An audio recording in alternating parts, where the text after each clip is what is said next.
आप सभी को रक्षाबंधन की ढेरों शुभकामनाएं। प्रिय भक्तों, आज के इस वीडियो में हम विशेष रूप से चर्चा करेंगे रक्षाबंधन पर होने जा रहे ग्रहण की। जी हाँ, रक्षाबंधन पर ग्रहण होने जा रहा है और इसी कारण से बड़ा प्रश्न जो हमारे सामने आप में से अधिकतर लोग पूछ रहे हैं या जानना चाहते हैं कि अगर रक्षाबंधन पर ग्रहण है तो उस अवस्था में राखी कब बांधी जाएगी, राखी बांधने के लिए शुभ समय क्या रहेगा, रक्षाबंधन मनाया जाना चाहिए, क्या ग्रहण के सूतक से पहले राखी बांधी जानी चाहिए या सूतक में बांध सकते हैं या ग्रहण में भी बांध सकते हैं। किसी दिन पूर्णिमा का व्रत भी होता है और भगवान सत्यनारायण की पूजा भी, तो क्या ग्रहण के समय सत्यनारायण पूजा की जा सकती है, व्रत किया जा सकता है, कैसे होंगे ये सभी कार्य, यही आज का हमारा मूल विषय है। ग्रहण में रक्षाबंधन कैसे मनाएंगे और पूर्णिमा के व्रत आदि पूजन आदि कैसे होंगे, आइए जानकारी आरंभ करते हैं। आपसे है कि वीडियो यदि थोड़ा सा भी उपयोगी लगे तो एक बार लाइक अवश्य कीजिएगा। ग्रहण के दुष्प्रभाव से बचने के लिए कमेंट बॉक्स में अवश्य लिखिएगा ओम नमो भगवती रुद्राय, भगवान रुद्र आपकी रक्षा करेंगे। कि रक्षाबंधन का जो त्योहार है ये श्रावण मास की पूर्णिमा को मनाया जाता है। इस दिन सभी बहनें शुभ मुहूर्त में स्नान आदि करके भगवान की पूजा करके अपने भाइयों को राखी बांधती हैं और यही त्योहार सदियों से मनाया जाता रहा है। अगर हम बात करें द्वापर युग की तो उस समय के प्रमाण मिलते हैं कि देवी द्रौपदी जो हैं वो भगवान श्री कृष्ण को राखी बांधा करती थी। हम आधुनिक काल की बात करें तो प्राचीन समय के राजा महाराजाओं की तो बात छोड़िए, कुछ 100 वर्ष पूर्व जब मुगल भारत में आए तो उस समय के भी कुछ प्रमाण आते हैं कि वहां भी ये राखी का त्योहार विधि विधान से परंपरा अनुसार मनाया जाता था। और क्योंकि ये पूर्णिमा के दिन आता है तो इस दिन भगवान सत्यनारायण की पूजा, भगवान सत्यनारायण का व्रत, चंद्र अर्घ्य व्रत, ये सब पूजा पाठ के भी बड़े महत्वपूर्ण कार्य होते हैं। सभी माताएं बहनें भगवान नारायण का पूजन करती हैं, व्रत करती हैं, कथा आदि श्रवण करती हैं। अब इस जो बड़ा प्रश्न आया है उसका कारण यह है कि जिस दिन रक्षाबंधन है, जिस दिन सूर्य के मुख से पूर्णिमा है, उसी दिन ग्रहण है। ग्रहण क्या होता है ये तो आप में से अधिकतर लोग जानते होंगे, लेकिन हमारा उद्देश्य होता है कि प्रत्येक मनुष्य समझे कि हम किस विषय पर बात कर रहे हैं। तो प्रिय भक्तों, ग्रहण वह समय होता है जब वैज्ञानिक दृष्टिकोण की अगर बात करें तो सूर्य और पृथ्वी के बीच में जब चंद्रमा आ जाता है तो सूर्य का प्रकाश पृथ्वी पर आ नहीं पाता है। कुछ समय के लिए सूर्य ग्रहण कहते हैं कि सूर्य को ग्रहण लग गया, इस कारण से पृथ्वी पर प्रकाश नहीं आ पाया। सूर्य ग्रहण जो है वो 3 प्रकार के होते हैं, पूर्ण सूर्य ग्रहण, आंशिक सूर्य ग्रहण और रिंग ऑफ फायर। पूर्ण सूर्य ग्रहण जब चंद्रमा इस प्रकार से सूर्य के सामने आ जाता है जैसे कि पूरे तरीके से पृथ्वी पर प्रकाश आने से रुक जाता है। आंशिक सूर्य ग्रहण जब चंद्रमा सूर्य के थोड़े से प्रकाश बिंदुओं को ही रोक पाता है, बाकी प्रकाश आता रहता है। और तीसरा इस अवस्था में होता क्या है कि जो चंद्रमा है वो सूर्य के सामने इस प्रकार से आ जाता है कि सूर्य की ऊपरी जो सतह होती है गोलाकार, वो चमकती हुई दिखाई देती है और उसके केंद्र में काला चंद्रमा दिखता है। तो इससे एक रिंग ऑफ फायर, एक छल्ले के जैसी आकृति बन जाती है, इसीलिए इसे इंग्लिश में रिंग ऑफ फायर कहते हैं, हिंदी में सूर्य ग्रहण कहते हैं। इसी प्रकार से होता है चंद्र ग्रहण। चंद्र ग्रहण में चंद्रमा और सूर्य के बीच में पृथ्वी आ जाती है, तो पृथ्वी छाया जो है वो चंद्रमा पर पड़ती है, सूर्य का प्रकाश नहीं। देखिए, आप में से हो सकता है अधिकतर लोग जानते भी हो, चंद्रमा का अपना प्रकाश नहीं, चंद्रमा पे पूर्ण रूप से अंधेरा है। आप जो देखते हैं ना चंद्रमा को चमकता हुआ, चंद्रमा अपने प्रकाश से नहीं चमकता है, वो सूर्य के प्रकाश से चमकता है। चंद्रमा पर जब सूर्य का प्रकाश पड़ता है उससे वह चमकता है, उसकी सतह तब चमकती है। चंद्रमा पर पूर्ण रूप से अंधेरा है, वहां पर कोई प्रकाश नहीं है। क्या है कि जब सूर्य और चंद्रमा के बीच में पृथ्वी आ जाती है तो सूर्य का प्रकाश चंद्रमा पर पड़ना बंद हो जाता है। जितने समय के लिए पृथ्वी बीच में आएगी उतने समय तक ग्रहण रहेगा। इसी को हम चंद्र ग्रहण कहते हैं, क्योंकि इसमें चमकता हुआ चंद्रमा हमें दिखाई नहीं देता, इसी को कहते हैं चंद्र ग्रहण। अब अगर हम बात करें कि धार्मिक पद्धति, धार्मिक परंपराएं क्या है, तो एक प्राचीन काल से कथा हम सुनते आए हैं, जबकि मैं अपने अनुसार एक वैज्ञानिक दृष्टिकोण लेके चलना चाहता हूं। मैं सदा ये कहता हूं कि आप विज्ञान को और पुराण को दोनों को साथ लेके चलिए।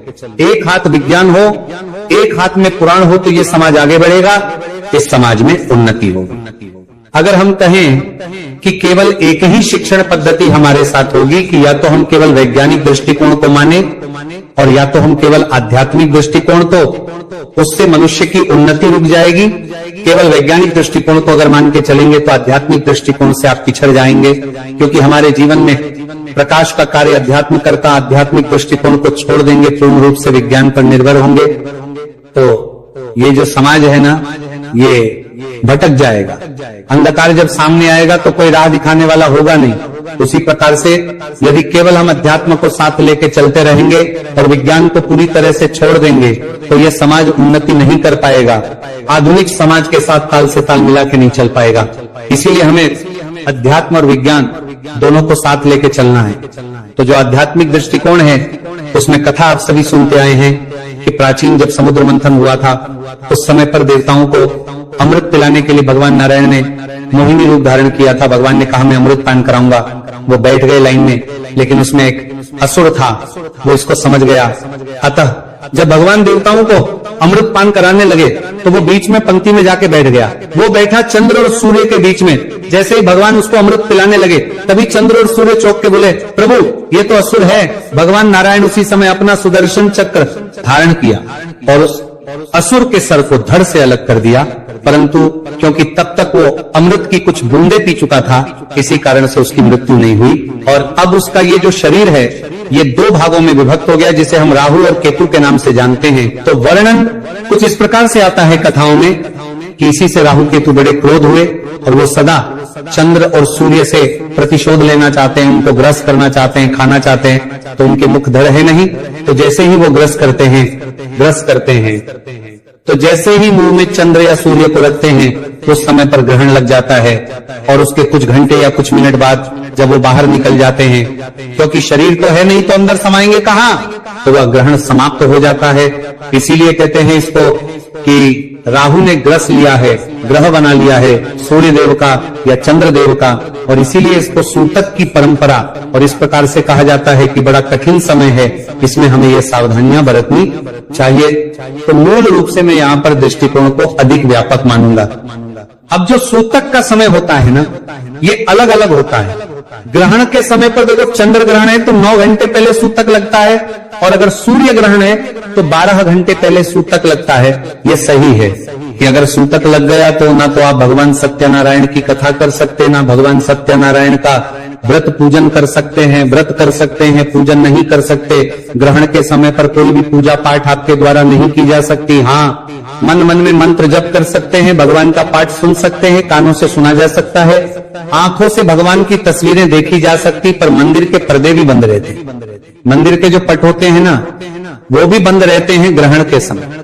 मैं केवल ग्रहण के समय वर्ण सूतक आरंभ होने से पहले ही आपने मंदिर के पर्दे बंद कर देने होते हैं। अब बहुत लंबा विषय हो गया, मैं सारी बातें समझाने लगता हूं और वीडियो बड़ा हो जाता है। मैं क्षमा चाहता हूं, वापस आता हूं मूल विषय पर कि हमारा मूल विषय था रक्षाबंधन पर ग्रहण है, तो राखी कब बंधेगी, कैसे बंधेगी, क्या समय रहेगा। तो प्रिय भक्तों, इसके लिए समझना ये आवश्यक है कि ग्रहण कब शुरू हो रहा है और ग्रहण कब समाप्त होगा। इसको अगर हम जान जाएंगे तो फिर मैं आपको उसके एक समाधान देता हूं। प्रिय भक्तों, रक्षाबंधन मनाया जाता है श्रावण मास की पूर्णिमा। इस वर्ष की अगर हम बात करें तो पूर्णिमा तिथि की शुरुआत हो रही है 27 अगस्त को। 27 अगस्त को सुबह 9:08 पर पूर्णिमा आरंभ हो जाएगी और 28 अगस्त को सुबह 9:47 पर पूर्णिमा समाप्त हो जाएगी। ऐसे में पूर्णिमा सूर्य के मुख से रहेगी 28 अगस्त को, और 28 अगस्त को ही रक्षाबंधन मनाया जाएगा, क्योंकि जिस दिन सूर्य के मुख से पूर्णिमा होती है उसी दिन रक्षाबंधन मनाया जाता है। और जो सत्यानाश भगवान का व्रत है वो भी उसी दिन किया जाता है जिस दिन प्रमुख रूप से सूर्य के मुख से पूर्णिमा होती है। हाँ, चंद्र आर्य व्रत जितने भी करने वाले हैं वो 27 तारीख को करेंगे, क्योंकि चंद्रमा का उदय पूर्णिमा में 27 अगस्त को होगा, और 28 अगस्त को जिस दिन ग्रहण है उस दिन सत्यनारायण भगवान का व्रत पूजन किया जाएगा और रक्षाबंधन मनाया जाएगा। अब मैं ग्रहण के समय पे आता हूं कि ग्रहण कितने बजे आरंभ हो रहा है। देखिए प्रिय भक्तों, अगर मैं ग्रहण की बात करूं, ये जो ग्रहण जिसकी अवधि बताई जा रही है 5 घंटे और 38 मिनट, ये ग्रहण भारतीय समय के अनुसार शुरू हो रहा है सुबह 6:53 पर, सुबह 6:53 पर ये आरंभ हो जाएगा और ये समाप्त होगा। दोपहर को 12:32 पर लगभग 5.5 घंटे का ये ग्रहण है। जैसा कि मैंने बताया 5 घंटे 38 मिनट ये ग्रहण दिखाई देगा, अर्थात इतने समय तक पृथ्वी की छाया चंद्रमा पर पड़ेगी। इस ग्रहण के विषय में बड़ी बात यह कही जा रही है कि इसमें चंद्रमा गहरे भूरे रंग, बहुत दिनों के बाद ऐसा हो रहा है, लगभग 80 वर्ष के बाद ऐसा ग्रहण बताया जा रहा है। बताने में प्रमाण ये भी आ रहा है कि इसमें चंद्रमा का लगभग 93% हिस्सा पृथ्वी की गहरी छाया में आ जाएगा। इसी कारण से ये पहली बार भूरे रंग का दिखाई देने वाला है ग्रहण के समय पर, तो इसको बड़ा ग्रहण कहा जा रहा है, विशाल ग्रहण कहा जा रहा है। और ये जो ग्रहण है ना, ये पहला ग्रहण नहीं है, इसी महीने में ये दूसरा ग्रहण होगा। अगस्त में ही 2 ग्रहण आ रहे हैं, दूसरे के विषय में मैंने अलग से जानकारी प्रस्तुत की है, तो उसको अवश्य देख लीजिएगा। तो 28 अगस्त को सुबह 6:53 से और 12:32 के बीच में ग्रहण का समय रहेगा। इसका जो सूतक है वो 9 घंटे पहले तो इसका सूतक लग जाएगा 27 तारीख के रात्रि को ही 8:52 पर। यहां मैं बता दूं कि मैं जो जानकारी दे रहा हूं ना, ये पूरी दुनिया के लिए है, क्योंकि हमारे चैनल के जो दर्शक हैं वो ऑस्ट्रेलिया में भी हैं, यूरोप में भी हैं, अफ्रीकन कंट्रीज में भी हैं, अमेरिकन कंट्रीज में भी हैं, ब्रिटेन में भी हैं। हमारे पास आप सभी के संदेश आते रहते हैं। आप में से अधिकतर लोग हमारे साथ व्हाट्सएप पे जुड़े हैं, तो इसीलिए मैं सभी के लिए जानकारी दे रहा हूं। प्रिय भक्तों, ये मैंने समय बताया है आपको, भारतीय समय अनुसार ग्रहण के शुरू होने का समय। तो ग्रहण जब शुरू हो जाएगा तो उस ग्रहण में ना तो राखी बांधना उचित है और ना ही भगवान सत्यनारायण की पूजा करना उचित है। हमें ये सब कार्य ग्रहण के समाप्त होने के बाद करने चाहिए। ये ग्रहण शुरू होने से पहले अब यहाँ पर जो बड़ी जानकारी निकल कर आ रही है वो ये है कि ग्रहण कभी भी पूरे संसार में नहीं होता, अर्थात सभी देशों में नहीं होता। 450 के आसपास कंट्रीज हैं दुनिया में, उन सभी में ग्रहण नहीं होता। तो यहाँ ये ध्यान देने वाली बात है कि ग्रहण है कहाँ कहाँ, क्या भारत ग्रहण है या भारत के आसपास कहाँ कहाँ दिखाई देगा। कई बार ऐसा भी होता है कि भारत के भी कुछ हिस्सों में ग्रहण की छाया रहेगी, बाकी में नहीं रहेगी। इसको समझते हैं कि ये ग्रहण है कहाँ। ये सही है कि 28 तारीख को ग्रहण है, ये भी सही है कि 28 तारीख को रक्षाबंधन है, ये भी सही है कि रक्षाबंधन ना तो ग्रहण में मनाया जा सकता है, उचित नहीं है मनाना। जैसे भद्रा का साया बहुत हानिकारक बताया जाता है, ग्रहण उससे भी अधिक हानिकारक होता है। और ना ही ग्रहण के समय सत्यनारायण पूजा की जा सकती है, किसी भी प्रकार की पूजा पाठ की जा सकती है। तो ग्रहण की अगर हम बात करें कि यह है कहां कहां इसकी शुरुआत हो रही है, दक्षिण